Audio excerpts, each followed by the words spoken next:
Today we are going to look at what does it mean to reconcile and why is it important when it comes to sticking to your budget in the long run. Now, first of all, have you ever felt like, fine, I've made my budget, but they just feel like numbers on the paper. They don't feel like reality. Like we feel detached from them. The numbers that are on the budget, on the Google sheet, on the app, do not match the money I actually have in my wallet or on my bank account. That detachment, that struggle to feel like my budget is working is solved by reconciling. Welcome to the Personal Finance and Coffee Podcast. And on this channel, I talk about money and finances. How can we manage that money that we make so that over the time that we work, we don't feel like 5 years later, 10 years later, I don't know where my money went. Let us manage it and make it grow so that we feel like we've attained our goals, we've attained our dreams. If this is something you find interesting, please like, please subscribe so that you don't miss upcoming episodes. Now, today we are going to look at what does it mean to reconcile and why is it important when it comes to sticking to your budget in the long run. Now, first of all, have you ever felt like, fine, I've made my budget, but they just feel like numbers on the paper. They don't feel like reality. Like we feel detached from them. The numbers that are on the budget, on the Google sheet, on the app, do not match the money I actually have in my wallet or on my bank account. That detachment, that struggle to feel like my budget is working is solved by reconciling. What does it mean to reconcile? Reconciling is when you go through all your transactions and then at the end you confirm that the money on the budget, the money on your expense tracker or on your app matches what is actually in your budget and what you have in your wallet. Now, how do I do this? When I'm doing this process, I go through a two-step process to do this. And when I'm doing this, the first thing that I do, I explain to you, I think there's an episode I made about my budgeting system.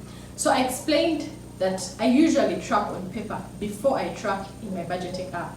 The reason why I do this is because when I'm tracking on paper, I always have my notebook with me.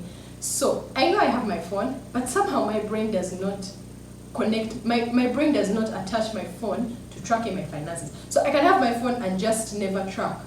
But when I have my notebook, I write down. Whatever I've spent, I write it down. Then, once at the end of the week or midweek, depending on when I have time, usually I try to do this once a week. I get the information from that notebook and I put it in my budgeting tracker. It's a Google Sheet document where I track all my spending. What I like about this is that I'm able to see how the month is going overall. It shows me the summaries automatically. It's automated. And this process keeps me on track. When I've captured all my income, all my expenses, then I can see there's a section where I'm able to see, then I'm able to check. I check my bank balance, I put the accurate one, I count the money that I have in cash. It could be the money that I have in my wallet or in my binders. I have an episode where I talk about how I use my binders. So I count the money that I have and I put it into this budgeting template. Now, when I'm done, it's going to show me the error check. There's a section in the budget template that has an error check. This is where I can see if I have more than I'm supposed to have or if I have less. Now, sometimes I forget certain things. We're only human. And back then I would stress. I'm like, where did I spend that 10,000 that I forgot to track? And now, in the grand scheme of life, if I forget to track a certain amount of money, I do not stress about it. I just made a category called forgot. So if I forgot it, if the error that is showing on my screen, on my budget template is whatever amount is there, I will put it under forgot and continue with life. Sometimes what I've forgotten, the money, the error may show that there's an income that I forgot to track. So I created a category called gifts. So if what I forgot to track is an income source, I put it under gifts. So I'm able to see that, okay, so everything evens out. Then I'm able to trust that the money that is on this document of mine, on this Google Sheet document, matches what I have in cash and it matches what I have in the bank. Now, why is this important to do? This is very important because when you can't trust the document to make decisions, because it will show me over the month. If it's mid-month, I can see how much I've spent on transport, on groceries, on different sections, on the nanny, on the children, and I'm able to make decisions on social. So if someone makes a phone call and tells me, Gabby, would you like to join us for this event? I can check that document and be sure to see how much I've spent so far. And then I'm able to see that, okay, Gabby, this is how much you can afford to spend on this activity. So I can decide to say, yes, I can attend, or I may not be able to attend, or this is my contribution, this is how much I have. Can I still join you? Depending on what my document is telling me. But if I don't trust it, I may not even go and check towards it. I will make the decision based on my emotions. Now, why is this important? Because when it comes to finances, it's the consistency helps in the long run. It's how over the years we see the benefits. You start to see, okay, you start to see progress. You're like, okay, I've reduced my loans. Okay, I'm making progress on saving up for that goal. And if you're not able to trust the document, if you're not able to reconcile, you will not go back to it to make these decisions. Now, different people reconcile at different frequencies. Some people like to compare every day, which for me feels a little too much, but there are people who do that. Some people like to do it weekly, which is what I prefer. I find it easier. Some people like to do it on a monthly basis, especially if you're the kind who swipes your card at a number of things. If you use your debit card at the fuel station, at the supermarket, and then when the monthly statements when the monthly statement comes in, you're able to see all your transactions. You may prefer to do that in that version. So the point of this is to explain to you what the process means and the benefit of the long term that it gives, that it provides. And I do encourage you that this process takes a while. I've done a lot of trial and error. Sometimes I would forget so many things, and the amount in my forgot is so high and I'd feel bad. But life happens. Sometimes you can have a busy season, you're traveling, you what, and you go off track. But when that happens, please don't give up. Give yourself grace and come back, try again. It takes a while for this to become a habit. And once it does, it doesn't take a lot of time. It takes me like 2 minutes in the morning to write what I spent on. Like a few minutes in the evening to write what I spent on.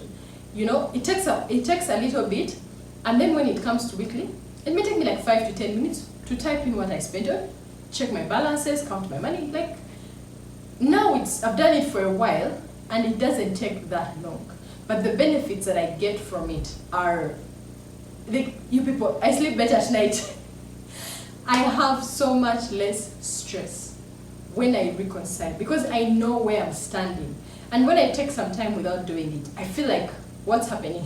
What's happening? So when I'm with my friends, when I'm with my family, I'm able to be present without that, that underlying anxiety, of, will the money that I have take me through the next month, through till the next paycheck? Because when I'm making this reconciliation, I can see what I have, and then I can know that this money can take me until I get my next salary. For us who are salary earners, when it comes to inconsistent income streams, I will not lie, I do not know how best. I can only give you theory. Like, if I was to give you advice on what to do when you have inconsistent income, I would be giving you theory because I've not experienced it. I know I can research and come and give you feedback. I've not lived it. This channel is me sharing with you the lessons I'm learning. I've not arrived, but I share with you what I'm learning and what is working for me. So if I've not experienced something, I don't want to come here and tell you, this is what you do. But please leave in the comments below. If you work with inconsistent income, if you have a business, if you're kuidiva and it comes down to deals, please leave in the comments below. How do you do this? I'm sure there are so many people who find themselves in that situation and will find it valuable when you share it in the comments below. It will be very valuable to the community, and to be very valuable to the community. So the next thing I want to talk about is that this template that I use when I'm reconciling, I have them in the description below. There's one that I have on sale where I have all the months of the year there, and the summary page, everything is linked. That's what I have on sale. And then I have a free template that you can get. For the free template, it has one sheet with the budget template. So all you have to do is that every month you copy and paste, and then you use the same document. That one is for free. So I'm going to leave both of them linked in the description if you've been looking for a Google Sheet template. Yeah. So overall, that is how I reconcile. That is why I reconcile. And I feel like it's so valuable. And if you've not started, I would encourage you to. And if you're starting out on this journey, I'm going to have a video where I talk about making your first budget. If this is where you're starting, please watch that. And then if you're interested in the budget template, I have an episode where I explained, I walked you through the free budget template and how I use it and all the sections. So you can look at it so that you can decide if this is for you or if it's not for you. If you found this valuable, please like, please subscribe. And for those who have watched till the end, I do appreciate. Leave an emoji in the description below so that I can know that you're one of those people who watch till the end. Not everyone does. You can leave an emoji of a calculator. I know, guys. That's the first thing that came off my mind. You can leave an image of a calculator. Share what you do, how you handle it. If you feel like, Gabby, your thing does not work, let me know, please. Let me know, guys. I don't know. I don't have all the answers. I look forward to reading your comments every morning, and I respond to all of them. If you found this valuable, please like, please subscribe, so that you don't miss the coming episodes. Bye, guys.